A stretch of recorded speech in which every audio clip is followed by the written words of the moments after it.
Ils ont volé des millions d'euros, ont imaginé les combines les plus folles, et certains ne se sont jamais fait attraper. Voici les 3 plus gros braquages de l'histoire. Le casse de Nice, le plus spectaculaire.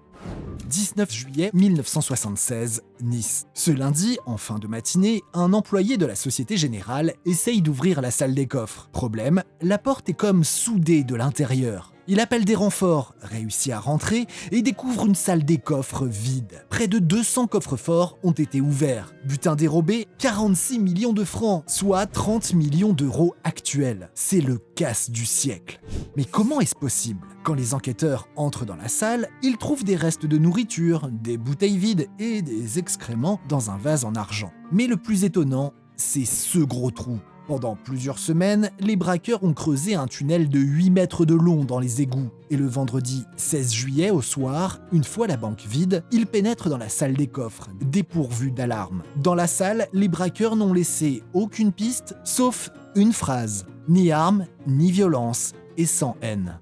3 mois plus tard, un suspect est arrêté, Albert Spaggiari. Mais en mars 1977, Spaggiari échappe à la police. Alors qu'il est dans le bureau du juge, il saute par la fenêtre, atterrit sur une voiture garée et s'enfuit à bord d'une moto pilotée par un complice. Il ne sera jamais rattrapé et mourra d'un cancer à l'âge de 56 ans. Si finalement le rôle de Spaggiari est remis en cause dans le vol, une chose est sûre, le butin, lui, n'a jamais été retrouvé.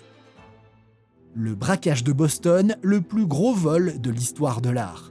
18 mars 1990, Boston. Cette nuit de la Saint-Patrick est calme aux environs du Isabella Stewart Gardner Museum. Mais peu après minuit, les veilleurs de nuit reçoivent un appel. 2 policiers viennent de sonner à l'interphone. En ouvrant, les gardes tombent sur de faux agents. Ils se font plaquer contre un mur avant d'être ligotés au sous-sol du musée. Les cambrioleurs ont désormais le champ libre dans cet énorme palais vénitien où plus de 2500 objets de grande valeur sont exposés. Au total, ce sont 13 tableaux qui sont volés. Le butin est estimé par le FBI à plus de 500 millions de dollars, ce qui en fait le plus grand vol privé de l'histoire. Aujourd'hui, le butin avoisinerait facilement le milliard de dollars. Selon les investigations menées par le FBI et les autorités, les principaux suspects seraient aujourd'hui décédés. Depuis 2017, le musée promet une récompense de 10 millions de dollars à celui qui rendra l'étoile de maître.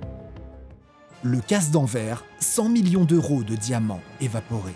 15 février 2003, Anvers. Depuis plus de 3 ans, un certain Leonardo Notarbartolo prépare ce qui va devenir l'un des plus gros casses de l'histoire. Et pour cause, la 2e plus grande ville de Belgique est aussi la capitale mondiale des diamants. Plus de 70% des diamants de la planète y transitent. Les joailliers du monde entier y entreposent leurs pierres précieuses et montrent hors de prix avant d'être vendus. Une aubaine pour l'escroc qui ouvre en 2000 une fausse société au célèbre Diamond Center.